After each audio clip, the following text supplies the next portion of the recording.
Today, the Cure Chronicles is delighted to welcome Benedict Bernabe to the show. Benedict is the executive director of the Red Whistle, which is a volunteer organization promoting HIV awareness, equality, and mental health. Benedict has been involved in HIV advocacy for the past 10 years, including work with UNAIDS Philippines in 2010 and for various HIV nonprofit organizations. He is also a Vinyasa yoga teacher based in Manila, Philippines. He started the practice with Yoga for Life in 2010, a community-based organization that offers yoga as a complementary therapy for people living with and affected by HIV. Benedict has a Master of Development Studies degree from the University of Melbourne, Australia, and is currently pursuing his Juris Doctor degree at the University of the Philippines College of Law. Ben, thank you very much for joining us on the HIV Cure Chronicles today. Thank you so much, Jeff. I'm very excited to be here. Well, thanks. Right off the bat, you're the first person that I've interviewed from the Philippines. I have talked to people in the Philippines before because there's a lot of people that are aware of our work, and maybe even hopefully some people in the Philippines will be watching this show that follow us on social media. It's been hard to get an impression of what things are like over there, because I have, a few meetings with people that sometimes were FaceTiming me on their cell phone from a hut, in a very rural area, and had real difficulties getting medication and even getting diagnoses for HIV. And, given that this is the HIV Cure Chronicles, that's a big focus for us, is, the experience of people diagnosed with HIV. But you're an advocate for them.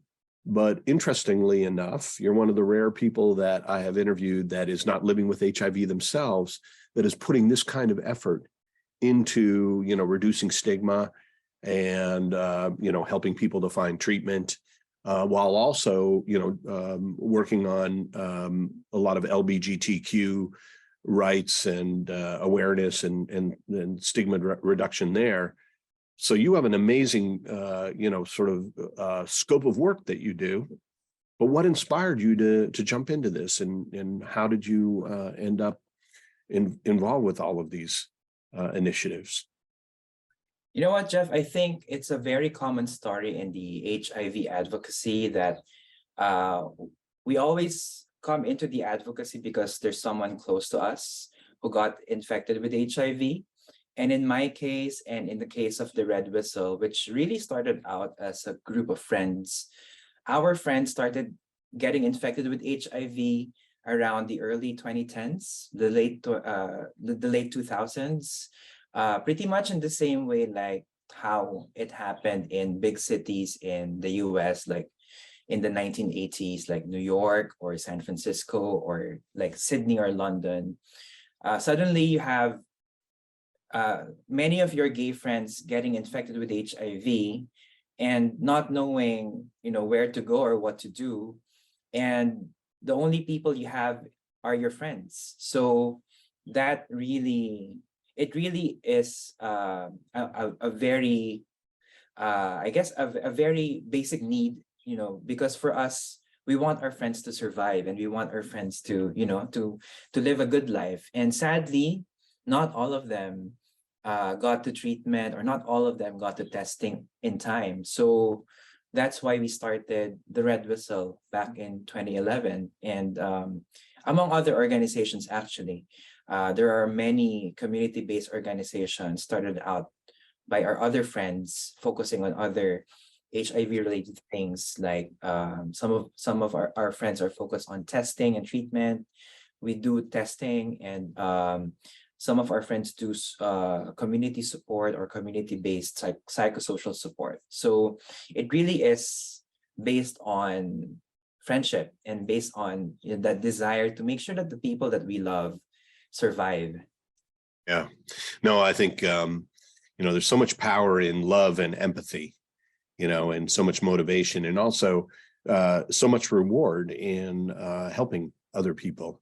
I think it's a underappreciated type of feeling of success and feeling of just fulfillment just the service of other people. And I'm so happy to hear you bring that theme out right away, right? You know, it wasn't your problem, but it was a problem for people that you cared about. And now you're making a difference in that, maybe even for a lot of people that you don't know directly now through your work. So, well, let's go down that direction a little bit further. So interestingly enough, you said it started to take off around 2000, 2010. So there were reliable treatments at that point, like in the 80s in San Francisco, it was a death sentence, or in New York, it was a death sentence. And then around 94 or 95, it became a life sentence of taking antiretrovirals, and they were very painful, handfuls of pills back then. Yeah. And then, when you get into the 2000s, you start getting down to much less, sort of volume of pills. And now it's one pill a day. Even the side effects have been greatly reduced. And there's even now new versions of antiretrovirals where you get an injection every couple of months or something. And they're working on even longer ones. So the picture's really changed. And it sounds like the Philippines, this, the epidemic really exploded there at a point where there was some understanding of HIV. So, but then it also sounds like, even though the Philippines came in later on the learning curve, it didn't necessarily mean that everybody could get tested and everybody could get treated.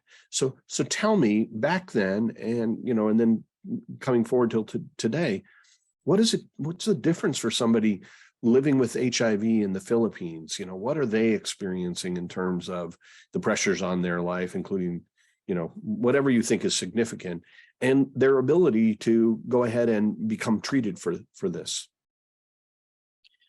You know what, Jeff, we really learned a lot from the epidemic response in the 90s. We did have a good law back in 1997. That's one of the first HIV laws in Asia.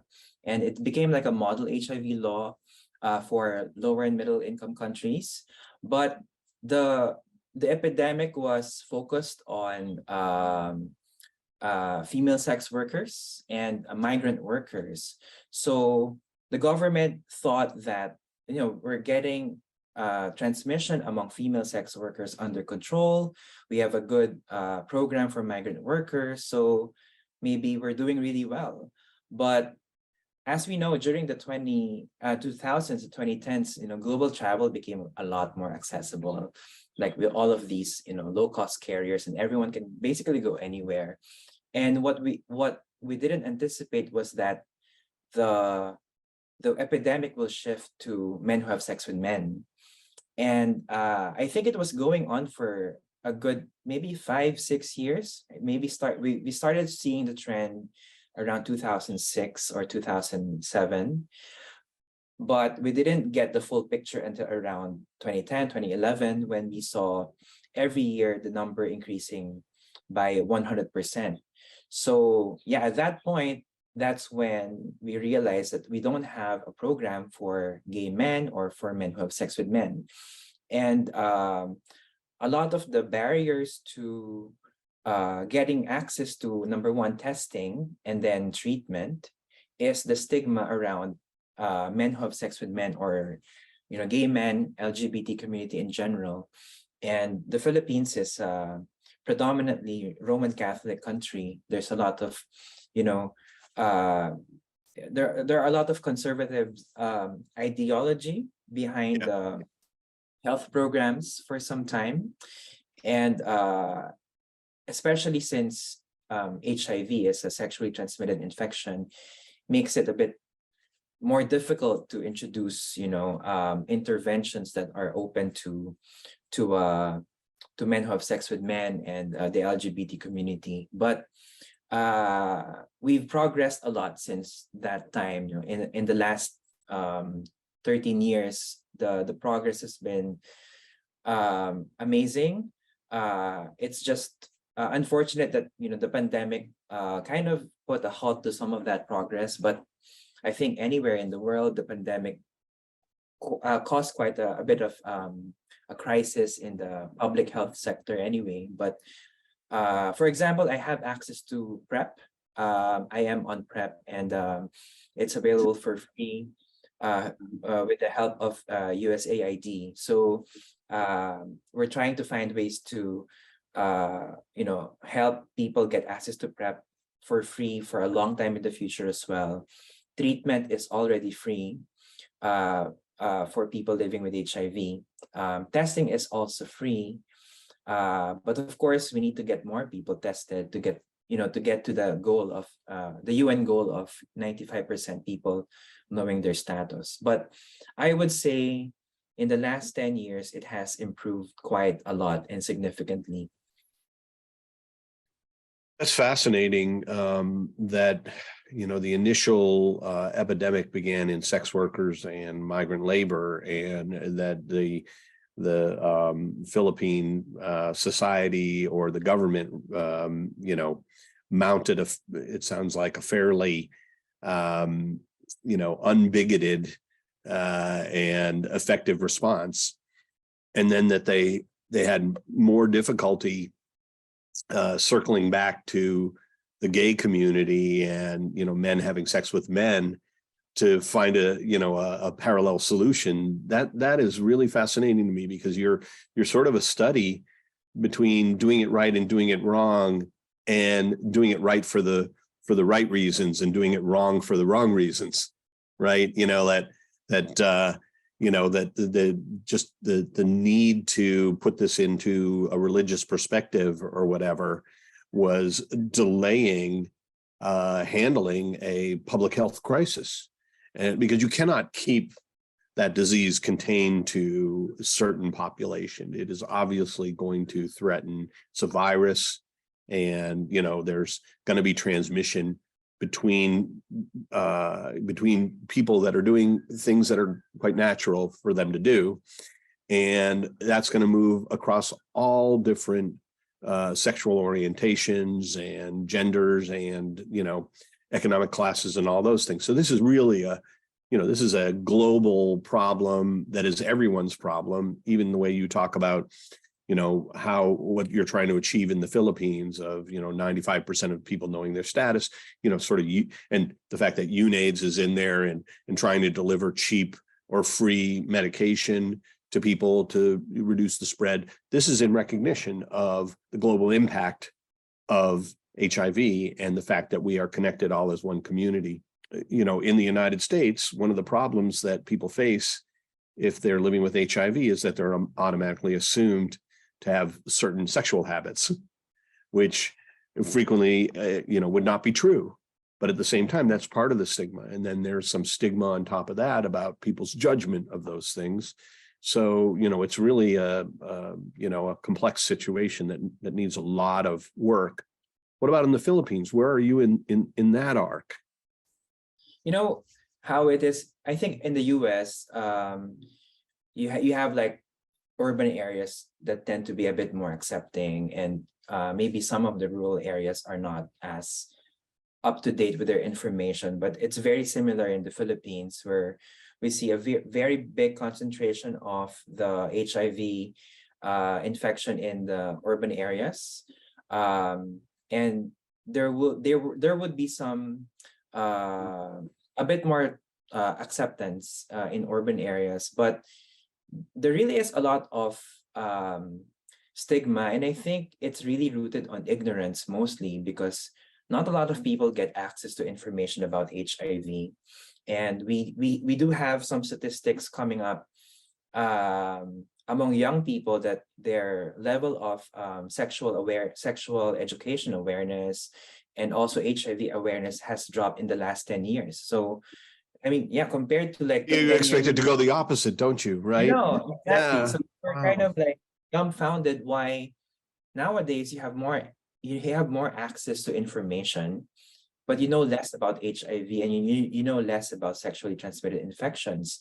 So more access doesn't really mean quality access to information, as it turns out. So and we see that a lot of the stigma that people living with HIV experience is rooted on ignorance of people.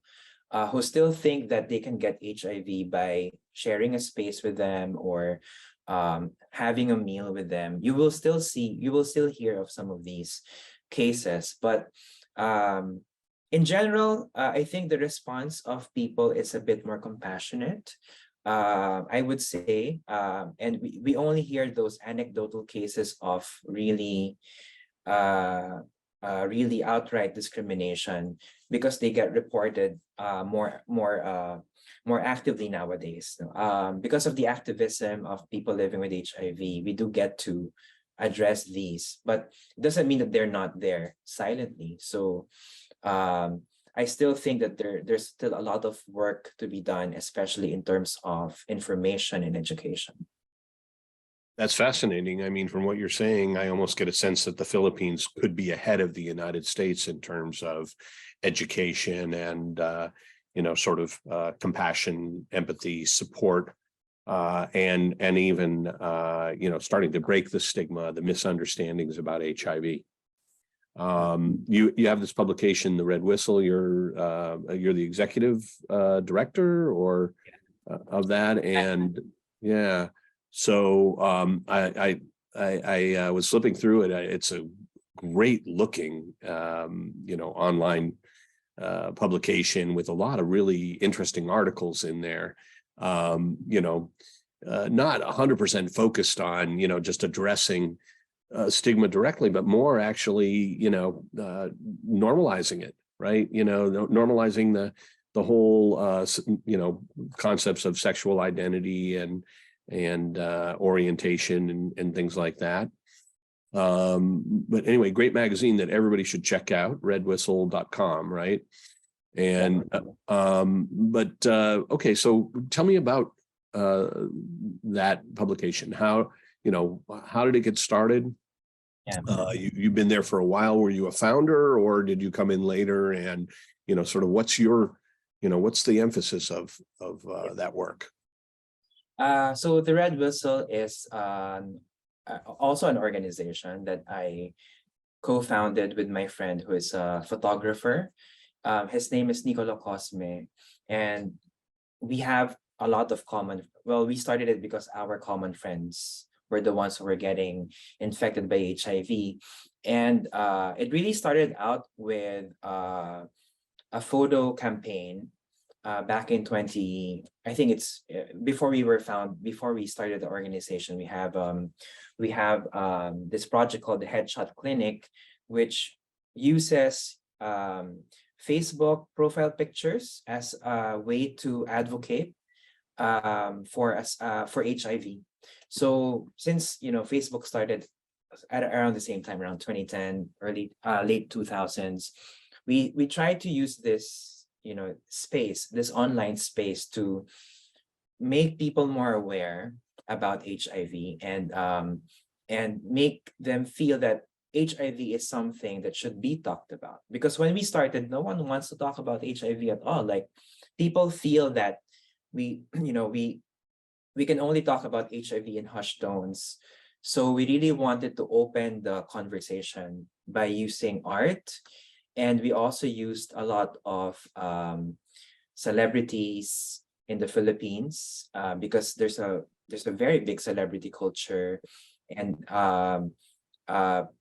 fans follow whatever their idols do online or on TV or in movies. So we thought that this is a good way to kind of start the conversation.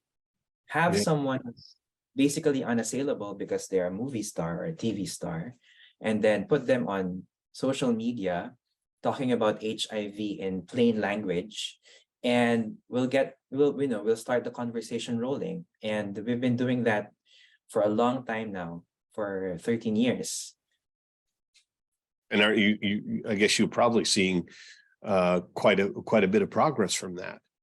I mean, 13 years of having celebrities willing to talk openly and educate people on HIV, I think would have a tremendous impact. I don't know that we get that much attention to it in the United States anymore, but that's still going on in the Philippines. Huh?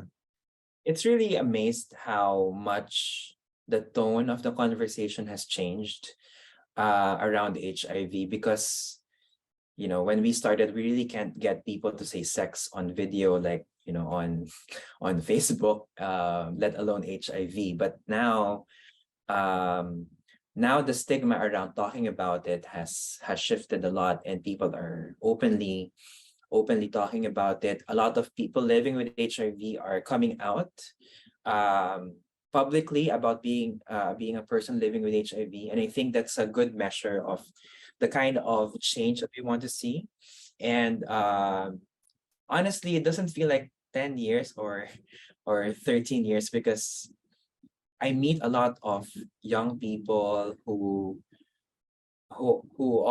say that, the work that we did had an impact on them. So the work always feels fresh every time.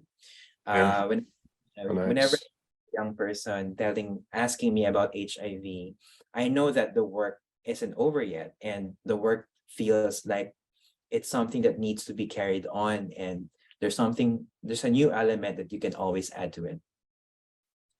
Yeah, having that other purpose of, sort of breaking the stigma of LGBTQ as well, right? Are you seeing a corresponding, are you seeing corresponding progress in LGBTQ sort of openness and acceptance and normalization? The way that we got into LGBT advocacy is through HIV advocacy as well. It's surprising because you'd think that it's the other way around. Like, you start off advocating for LGBT rights and then HIV, Right. people living with HIV. But the way that we experience it is that we're having a lot more pushback when we talk about LGBT rights. Even up to now, it's a lot more challenging than HIV work. And I'm trying to understand why it's a lot more challenging. Like, it was very easy to pass the revision of the old HIV law. So we had an HIV law in 1997, as I was talking about. We have a newer law in 2018 that went through our houses of Congress, the Senate, fairly easily. But right now we are trying to pass something like the Equality Act in the US. That we have a SOGIE SC Equality Act pending in Senate and Congress right now.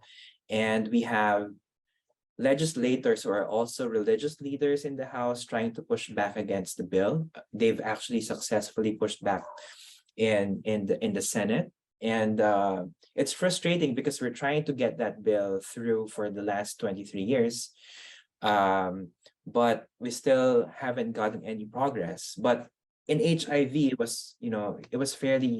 it's a lot easier, and we're still trying to understand the stigma behind discrimination against people living with LGBT individuals. So I wouldn't say there's the same amount of progress. Really, that's interesting. Yeah, and quite frankly, there's been some very unfortunate sliding back in LGBTQ, equality in the United States. So it tends to be a moving target, and sometimes it goes back and forth. But it sounds like what you're saying is that you're finding that making the steps forward have been more difficult than you anticipated. And I think also what you're saying is ironic, right? It's like they fear that LGBTQ might be contagious when it's not, right? Yeah. The disease that is contagious, right? They're handling, more maturely and more open-mindedly and more scientifically, and very interesting. I mean, because you think about that, people that are well treated with HIV are completely harmless to those around them. So they have a personal burden of having to suppress the virus. And I think a lot of people do that without, a huge impact to their life. They're productive citizens and can enjoy life and go on and achieve all sorts of things. So they're no danger to anybody around them. But it's even more true about people that just have different sexual orientation, isn't it? Right? How somebody identifies. It's really interesting why people have a knee-jerk reaction to that when nobody's forcing them to change their opinion. They're just asking for freedom, to be themselves. Now you used an expression, SOGIE, which I don't know if that is a globally accepted acronym. Can you explain that? So in our advocacy work, we use SOGIE SE, or sexual orientation, gender identity, gender expression, and sex characteristics. This is for the Philippine context. I think the principle behind using this terminology when it comes to advocacy is we want it to be a bit more inclusive, because everyone has a sexual orientation, as opposed to just saying that this law is for anti-discrimination against the LGBT community. What we're trying to pass is a law that prevents discrimination based on your sexual orientation, whether that's you're heterosexual or homosexual, or your gender identity, whether you identify as male or female, because we all identify as a gender. And also in terms of their gender expression and sex characteristics, because we don't have a law that covers all of these, that protects against discrimination based on these categories. So we have protection against discrimination if you are a person with disability, for example, or if you're an elderly citizen. But we don't have anything that prevents discrimination based on sexual orientation, which happens a lot in schools and in workplaces. So if it's something that prevents people from accessing education or earning a living, I think it's worth protecting people from that kind of discrimination. But I don't think a very small number of legislators think otherwise. Unfortunately, some of these legislators are the ones who control the proceedings in the House and in the Senate, and it's quite hard to go past rules if people are trying to get you down with a technicality. So, yeah. Yeah, I think that that's a great idea to generalize it more like that, because why come back and wage the same fight every time you discover that there's some exception that you forgot to include, right? So that's a great idea. When I started in the HIV advocacy, as I mentioned, there were really no organizations or no services available. So another group of people who later on became my friends, they started they started Yoga for Life, which is a program, a complementary yoga therapy program for people living with HIV. So this is, we always say that it's complementary because we emphasize that you have to go through your treatment, you have to get tested, and to have the other aspects like the non-biomedical aspects like mental health, psychological well-being, emotional well-being, and community care. We have this community of people, regardless of status. You just come in. If you believe in supporting people living with HIV, you can come in, practice yoga, basically for free, but people donate to the organization so that it continues. And up to this day, actually, it continues all up to this day. So we started with 2 teachers. I'm a yoga teacher myself because I trained so that I could teach in Yoga for Life. So we started with 2 teachers, and as I mentioned, by 2010, we were starting to get more and more people diagnosed with HIV. So we started having more classes. We needed more teachers. So the community grew. I was part of the organization. I still am actually a part of the organization, although I'm not actively teaching or managing it.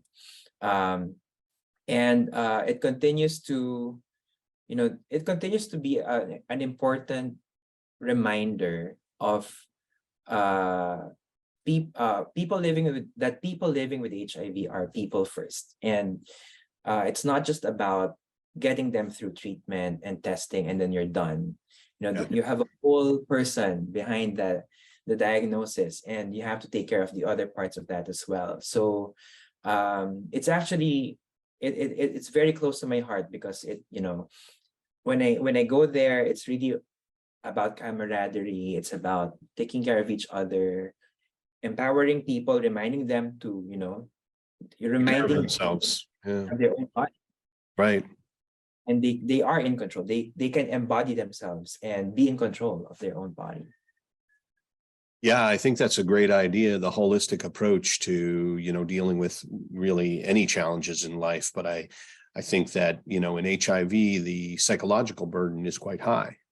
There's self-stigmatization as well, and the reminder every day of taking that pill, and somebody that's living with HIV can start to lose track of the fact that no, they're still a normal person with, just this one challenge in their life. What are the other things that you're wrapping around all these big things that you're doing in terms of your work and your personal fulfillment and your personal goals surrounding the LGBTQ community and the HIV community?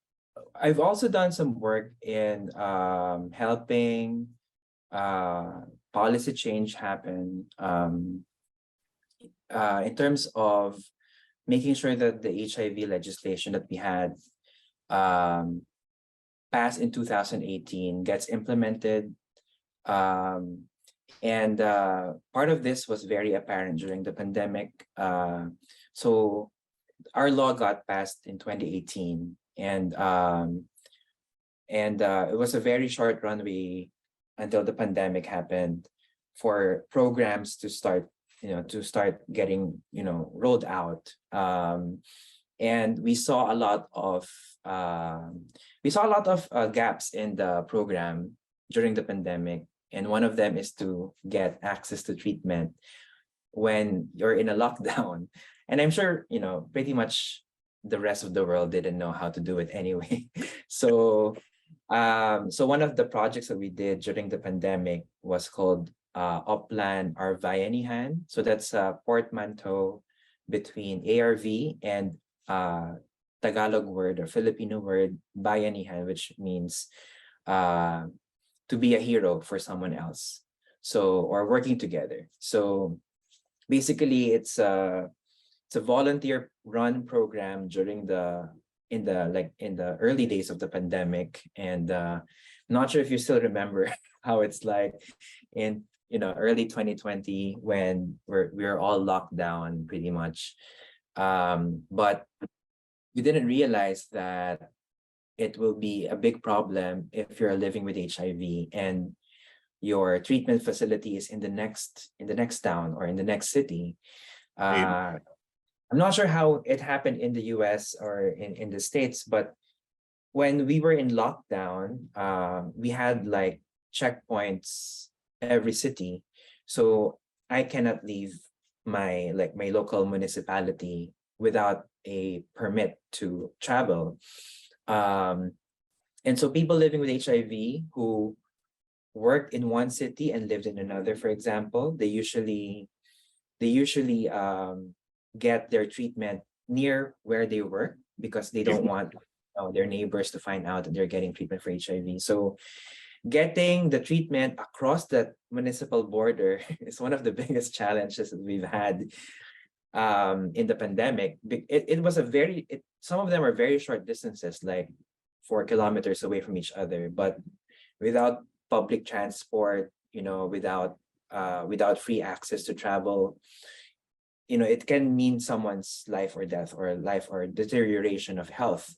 Yeah. So we worked with government, we worked with local government units, we worked with a lot of our friends in the NGO community, we worked with our National Department of Health, first to come up with guidelines to allow treatment, allow people to get treatment to the from the nearest treatment hub to them. And if that's not available, we found people to basically ferry the drugs, ferry the ARV from one city to another, or sometimes from one province to another, or So basically people that could get a travel permit basically and go through those checkpoints would then agree to transport HIV medication. Yeah. Oh, what a terrific idea. I mean, that's a great solution to that problem, isn't it?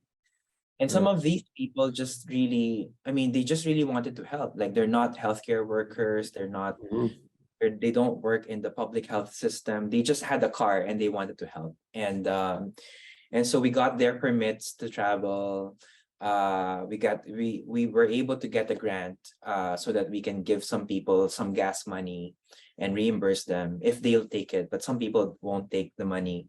And it was amazing. At one point in a very far island province, so we had to ship the drugs from Manila, the capital city, across over air, and then had to ferry the medicines over 100 kilometers just to get it to the patient. But I think that's really what the community brings out in you. I think when you really are connected to the community, you would do anything to help. So we were very lucky to have that kind of community in the Philippines.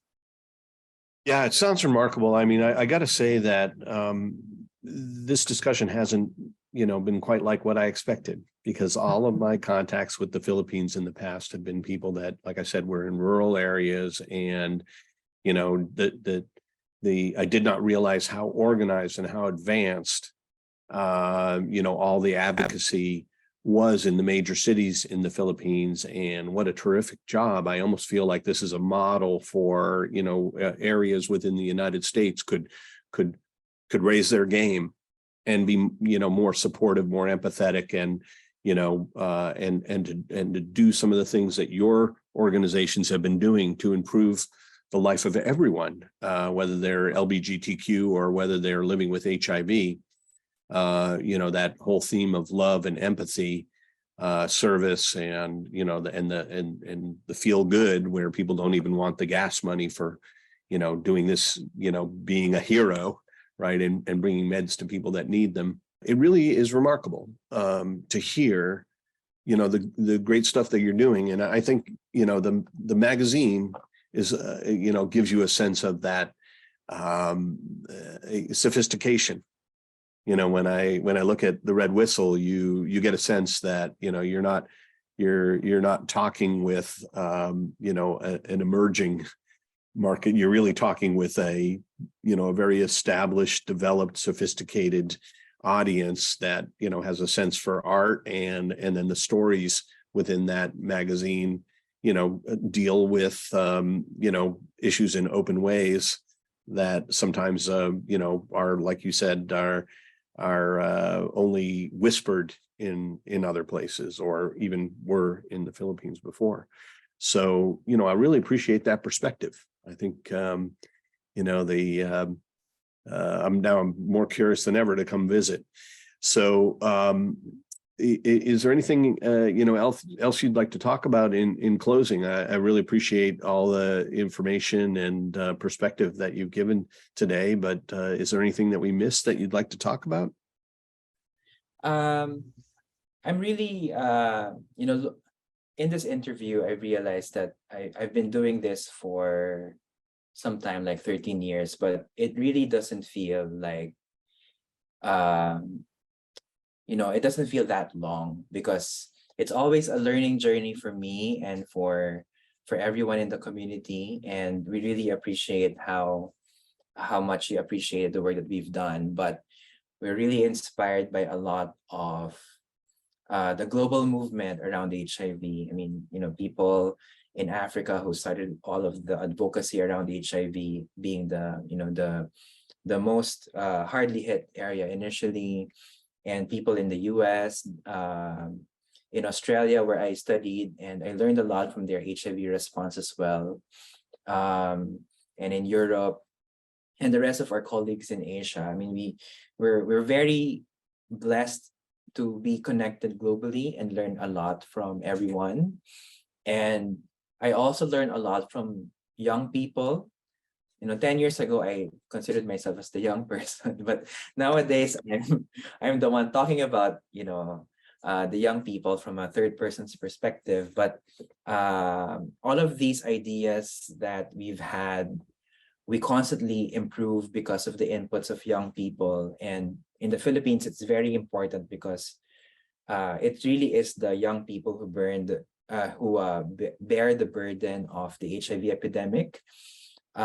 So we learn continuously, and we're always inspired by this great community, and we appreciate this this appreciation that you have for the work that we've done. So thank you so much. Oh, thank you for sharing your journey with us, and I completely, kind of recognize and empathize with what you're saying in terms of 13 years going really fast. American Gene Technologies has been a project that I've been working on for 15 years, and it went by like that. Time passes quickly when you're doing something that you care about. Yeah. And it's clear that you really care about what you're doing, but also that you've been highly effective at it. And I gotta say, I'm sure for a lot of people around the Philippines, and hopefully for some of the folks that are watching this that may have picked up some good ideas about, how to advocate and, where to put their attention to get the biggest impact, and maybe implement some of the things that have worked well in the Philippines. I'm sure all of them, and certainly I want to say thank you very much for being with us here today. Thank you so much, Jeff, and we look forward to seeing you here in the Philippines.